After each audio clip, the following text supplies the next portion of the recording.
गायत्री माता की जय। आइए गीता चिंतन में आज हम अध्याय 3 श्लोक नंबर 14 और 15 का चिंतन करते हैं। सुबह का समय है।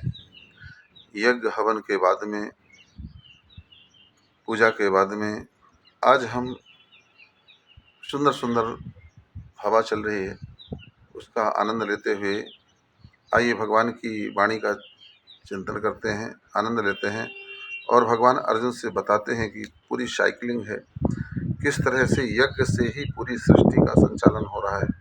यज्ञ में ही भगवान विराजते हैं। यह भगवान का कथन है। अन्नादि भवन्ति भूतानि पर्जन्यादन्न संभवः, यज्ञादि भवन्ति पर्जन्यो यज्ञः कर्म समुद्भवः। करम ब्रह्मोद्भवं विद्धि ब्रह्माक्षर समुद्भवम्, तस्मात् सर्वगतं ब्रह्म नित्यं यज्ञे प्रतिष्ठितम्।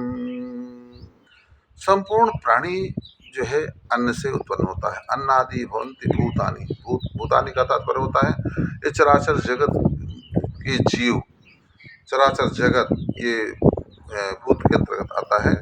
तो जितनी भी जो है जीवों की उत्पत्ति है वह अन्न से होती है। अन्नादि भवन्ति भूतानि पर्जन्यादन्न संभवः है, और जो है वृष्टि से अन्न की उत्पत्ति होती है, और वृष्टि यज्ञ से होती है, और यज्ञीय कर्मों से, यज्ञीय भाव से होते हैं, और भगवान सदा यज्ञ में ही विराजते हैं। ये भगवान का कथन है। नित्यम यज्ञे प्रतिष्ठितम।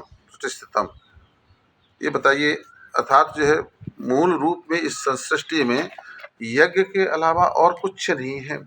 यज्ञीय भाव ही मनुष्य के लिए सब कुछ है।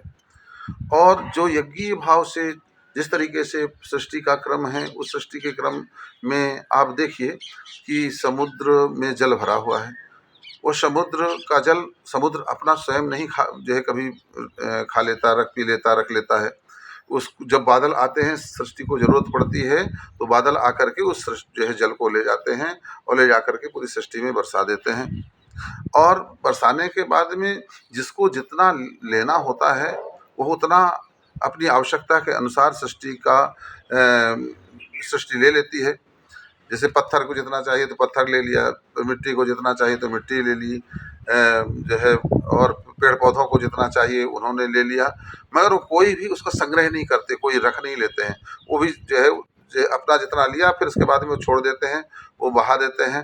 तो धीरे जो है वो छोटी नाली बनती है, नाला से जाकर के मिलती है उसी जल की, और वही नाला जाकर के नदी से, और नदी गंगा और यमुना जैसे नदियों से मिलती हैं, और वो नदियां भी ले जाकर के उसी जल को दे देती हैं, कहाँ? समुद्र में, जहाँ से वह आया था। यह सृष्टि का क्रम है। और जब इसी सृष्टि से व्यक्ति चलता है तभी जो है उसके जीवन में, उसके परिवार में, उसके समाज में, उसके देश में, उसके इस धरा में, पृथ्वी में आनंद होता है।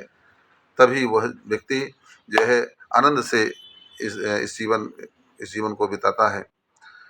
ये भगवान ने यज्ञ की महिमा बताई है, और भगवान ने अंत में कहा नित्यम यज्ञ प्रतिष्ठितम। हे अर्जुन, मैं यज्ञ स्वरूप मैं ही हूँ, और नित्य हमेशा मैं यज्ञ में ही विराजमान रहता हूँ। मुझसे मिलना हो तो व्यक्ति यज्ञ करे, और यज्ञ मेरा स्वरूप है।